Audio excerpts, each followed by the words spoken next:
For some insight on this story now, we can hear from former CIA officer Ray McGovern. Ray, thanks for joining us here on RT.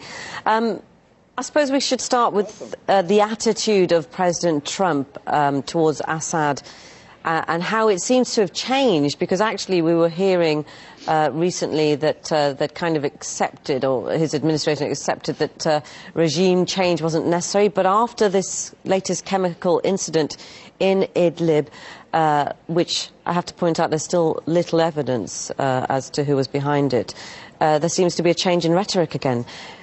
What are your thoughts on Trump and the changes, and do you think that he's been quick to jump to conclusions, perhaps?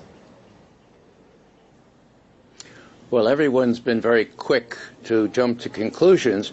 There's been an unseemly rush to judgment here. I've never seen the likes of it. The question will be whether Trump is so impressionable, whether he believes the mainstream media here, who are drumming the drums for war, or whether he'll, like Obama, listen to his military advisors. Now, Obama listened to General Dempsey, the chairman of the Joint Chiefs of Staff, at the end of August 2013, during the sarin attacks outside of Damascus. Secretary of State Kerry immediately blamed them on the Syrian regime, Bashar al-Assad. But that was not the case. General Dempsey went to the president and said, "Mr. President, that was not the sarin gas that we know to be in Syrian army stocks. It was homemade sarin. You can start a war if you like," and Obama was just about to press the button. But it's going to turn out that these reports about Bashar al-Assad being responsible, even though Kerry said it 35 times, that's not our evidence. Obama listened to General Dempsey.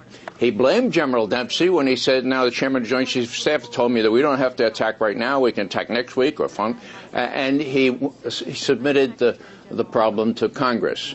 The question is whether Trump will be railroaded into something very rash here by these preconceived notions without any evidence, or whether he'll listen to his military advisors.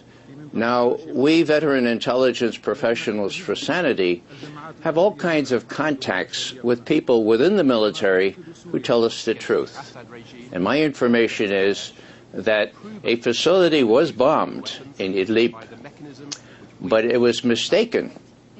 It was not the weapons depot that the Syrian Air Force thought it was. It was a depot with chemicals of all manner. Chemicals for fertilizer, phosphates, and all kinds of other chemicals, which immediately exploded, blew southward, and killed all those people in that village. Now, if that's the truth, and I have to say that I trust these military sources, then the problem is this. Will they tell the commander of CENTCOM the truth? And will the commander of CENTCOM tell the president the truth? This is very sticky wicket because, as we know, CENTCOM commanders and intelligence chiefs have told the president all manner of lies, like we're winning the war on terror, we're winning in Syria, we're winning in Iraq, we're winning in Afghanistan, whereas the foot soldiers, the people with whom we're in touch, say we're losing, we're losing, we're losing, and we're rushing to judgment on this one. We should be more cautious. Now, well, Ray, I'd like to jump in there. Sure. Ray, let me jump. I mean, it's really interesting what you're saying, because actually investigations take time, don't they?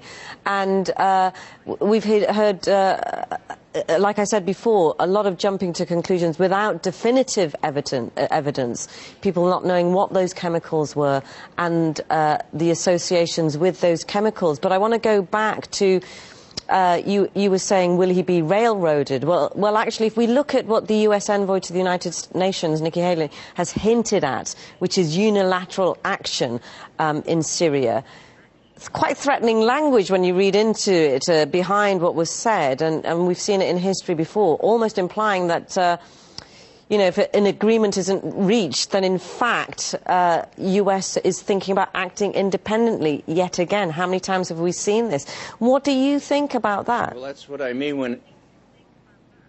That's what I mean when I talk about the hysteria here in Washington. It's a very dangerous time.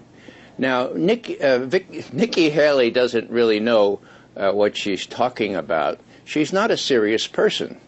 And so my hope is that when more sober minds get together and say, Mr. Trump, don't let yourself be mousetrapped, as Obama almost was.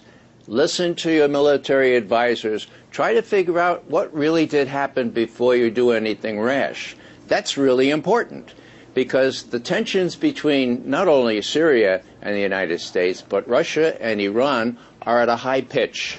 And that's the transcendent value here, to keep those things from getting out of hand. Right now, the United States, Russia, and Iran and Syria are coordinating airstrikes against ISIS. That needs to continue. And it could be disrupted by people who want to get rid of Assad and also want to give the rebels yet another chance to fight. That is very dangerous business. It certainly is dangerous, Ray, from what you were saying. So I'm afraid we've run out of time, but really great to have your insight on what's happened at the moment. Former CIA officer Ray McGovern, thanks for coming on to RT.